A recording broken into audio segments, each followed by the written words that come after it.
From natural disasters to Navy SEAL missions and everything in between, it's time to reflect on the stories that affected you most in 2011. 10 on your side's Ann McNamara shows us which ones made the list. Ann?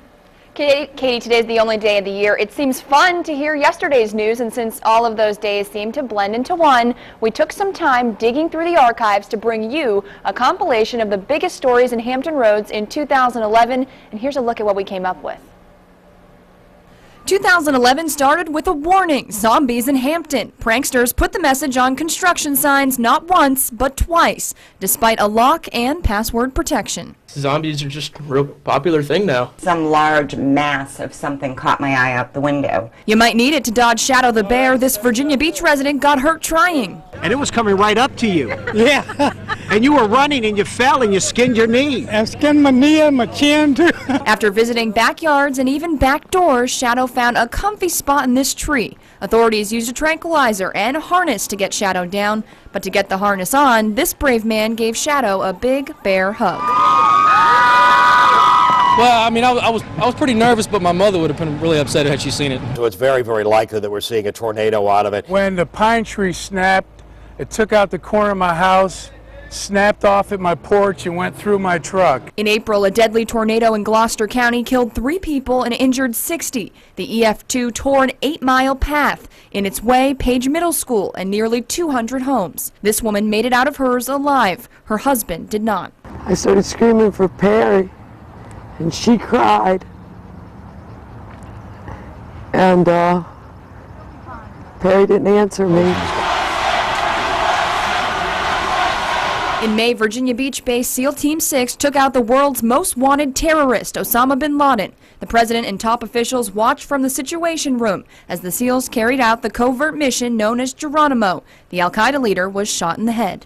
I think our woods are on fire. Mother Nature was busy in 2011. First, the fire in the Great Dismal Swamp. It started in August and burned for more than 3 months. Many of us can still taste the smoke that settled into Hampton Roads on many a summer morning.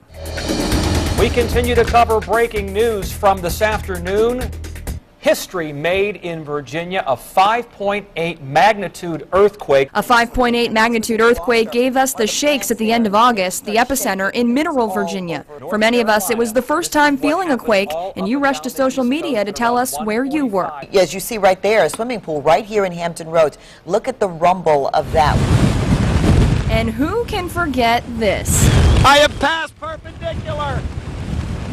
Look at that! It's holding me up! Hurricane Irene made landfall in North Carolina as a Category 1 storm, killing 6 there and 4 in Virginia. Irene destroyed many homes on the Outer Banks and washed away the one road in and out, Highway 12. But in despair, we found residents are resilient. But I don't look at it as, okay, I have no more house. I look at it as, what's next?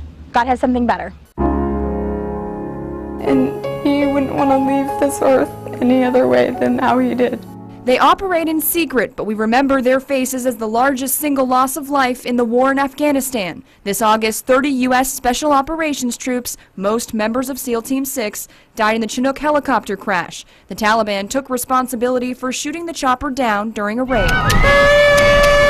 And the year ended on a high note as troops in Iraq returned home and home for good. The U.S. withdrawal brought kiss after kiss to Hampton Roads in time for the holidays and for the big kiss when the clock strikes 12 tonight. Hey, another big one, light rail. The Tide made its debut in Norfolk, and so far it's exceeding expectations in ridership. But of course, we can't include every story, so if you thought of one you didn't see, log on to wavy.com. We posted a much longer list in our Year in Review section. Attached to every story, you'll find slideshows and videos. For the last time this year, I'm Ann McNamara, 10 on your side.